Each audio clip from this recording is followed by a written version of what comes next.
Hello everyone! Tagnaak, kinsa ni nga karakter sa Biblia. Adan, my love, pasensya na ka.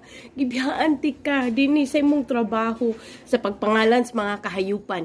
Nagstorya man gud mi sa bitin. Ni ba siya? Ay, yakong giingnan nalingaw kaayo migtabi. Giingnan ko niya og secret. Bahin sa dili, prutas nga ipakaon sa Dios. Agsaba ha, kanang natintal ko lami kaayo. Sus intawon kanang di ba ingon nga mamatay pag di ka pag mukaon tani ni kaong ko wala man lagi ko namatay bi.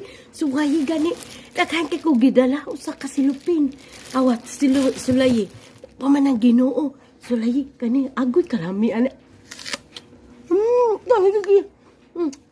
Ya, balami kayo. Napa daghan kaniya, daghan kay ko gidala nimo.